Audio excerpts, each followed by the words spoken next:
we could see in the providence of God how He was placing everything together. And then we came here to the church and to Oklahoma City.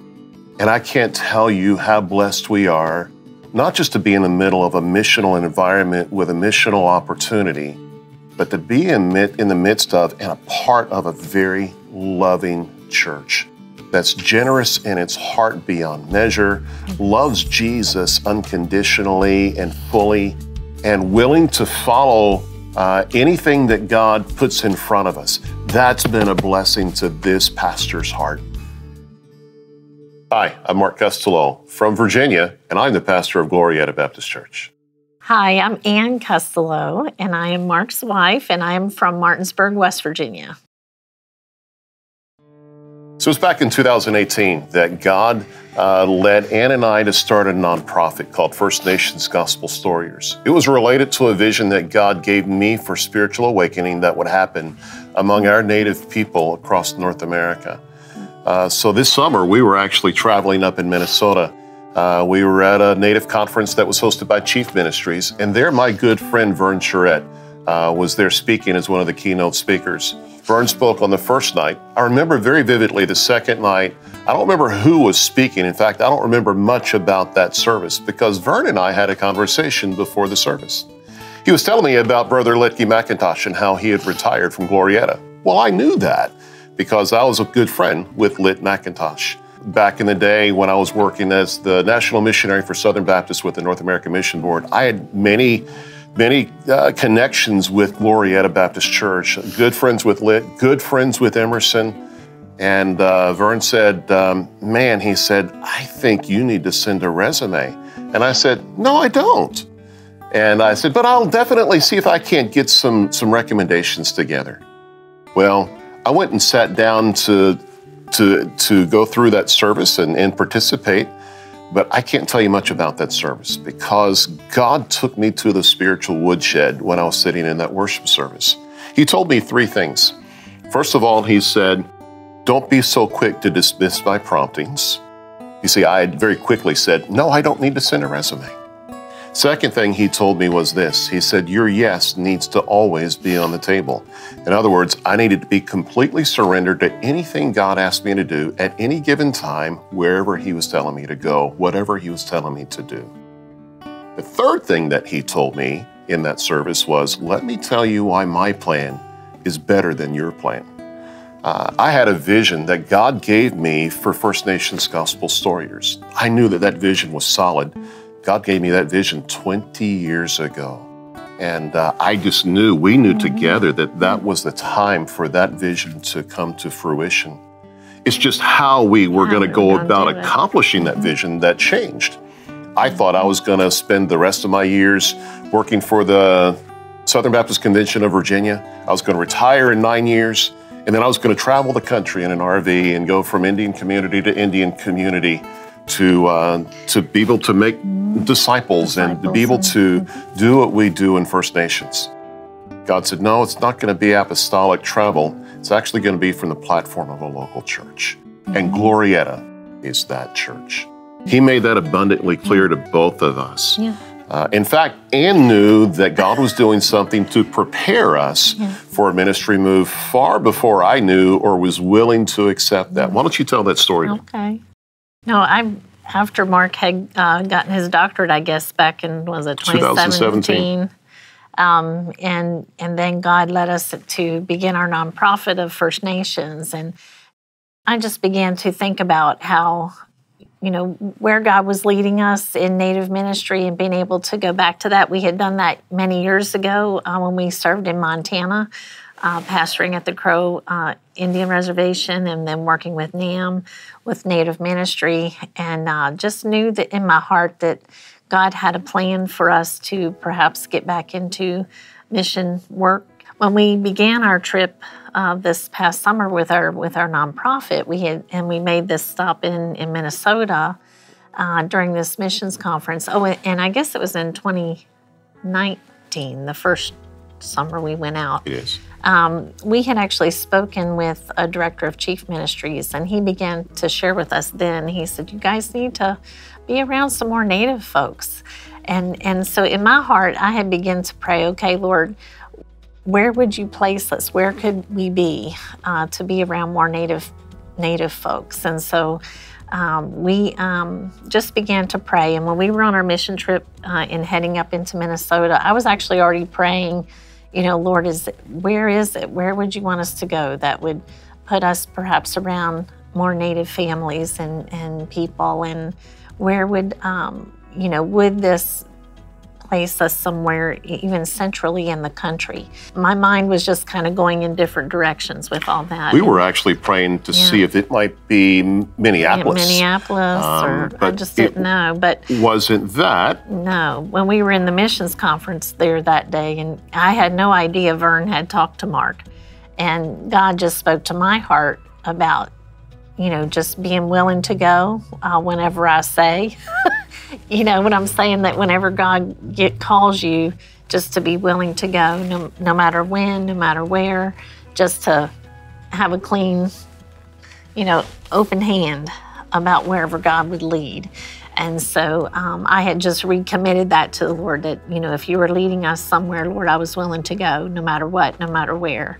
And so after that service, that's when I saw Mark talking with Vern and found out that he had spoken with him about putting in his resume here at Glorieta. And the minute he said it, it was like the lights switch went on, and in my mind and in my heart, I just had an instant peace about it. I was like, God, that's it. That's what we've been praying for, is to be able to get back into Native ministry through a local church, to be able to be around our Native people, and just to see where God would take that and use us to be on mission and to be able to reach many people with the gospel. And the fact that Oklahoma here is very central too in the country, I don't know, it just seemed like so many pieces were fitting together.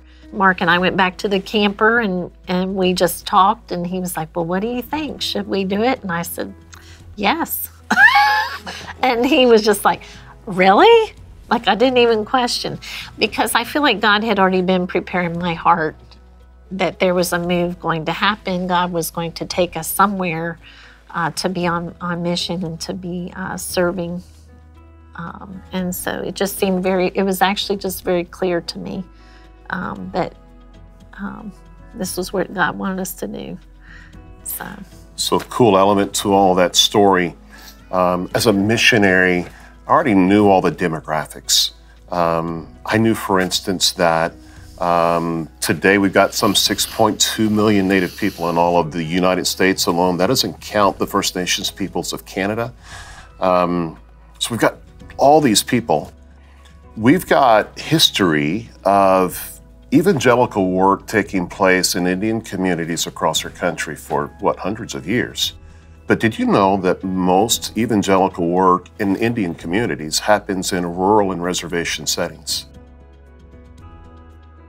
But most of our people, 7 out of 10 in fact, live in cities. And so our mission, our vision that God gave us with First Nations Gospel Storyers was to penetrate urban Native communities with the gospel in a way that disciples would be multiplied and they themselves would turn around and make other disciples. And we'd see this mass movement of spiritual awakening across Native America that would bless all people. And bless all nations. And so when God said, Glorieta, as a local church, it did all click. And for me, it's returning to the pastorate after a 25-year absence from pastoring. I've been working for the Southern Baptist Convention in different venues for 25 years since I pastored last. I can't tell you how refreshing it is to be back pastoring a local church. Grateful for the providence of God and His call and how He lets us be involved in His work. Yeah. I'm just excited to see it grow, coming out of COVID, just, being able to see more families coming in and seeing, young families coming in with children and our teens. I would love to see more with our young adults and our teens, and just want to see people being reached with the gospel. And just wanting to see our church continue to grow and thrive and just see what we can do as a church to reach Oklahoma City with the gospel, to be able to, just see what an impact we can make as we share Christ with others, and as a result, just seeing our church just really grow. Every church right now in North America and really around the world, but we'll talk here, is in a rebuilding phase. I know, for instance, that we were averaging around 170 in worship before COVID. Today, we're running somewhere in the mid-80s, reaching 90s, and we're tracking upward. We're having visitors come every week, people that had been here before, hadn't been anywhere since COVID, and they're now coming back. People who just are reconnecting with a church that used to be theirs, and they're coming back again. We're having people that are visiting that had no connection to Glorieta, and they're coming here to see what God is doing in our midst. By His providence, He's drawing people. So we're definitely in a growing phase, rebuilding phase, just like every other church is. And we're excited about that because that presents an opportunity to reach more and more people with the gospel of Jesus Christ. And it's been fun to be able to invite people to come to church and to check us out here, check us out online. We got people that are watching all the way back in the East Coast and really around the country.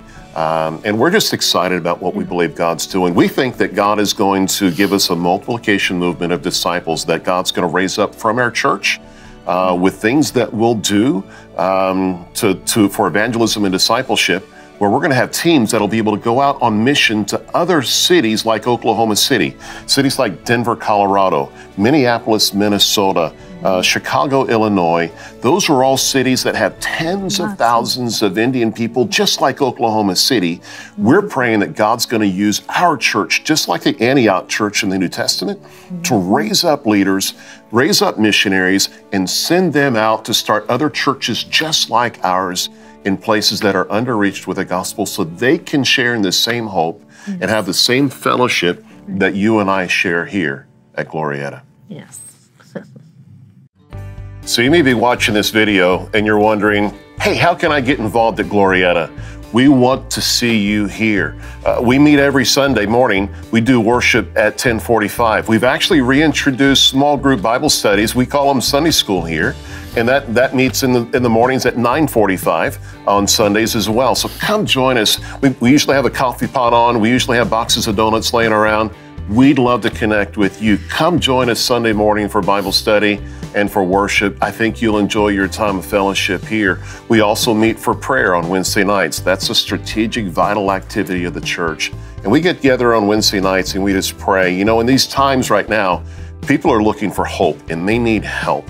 And I know of no better source for that than God. And the way to connect with God is through prayer. So if you're one of those that you just got more on your plate than you know how to handle, come see us on Wednesday nights and lighten your load by laying your burden at the feet of Jesus, and we'll help you with all of that.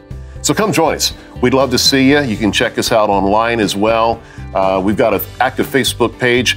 We actually live stream our worship services and our Wednesday night services there. You can check those out. You can check us out on our YouTube channel as well. But let us hear from you. We'll look forward to connecting with you soon.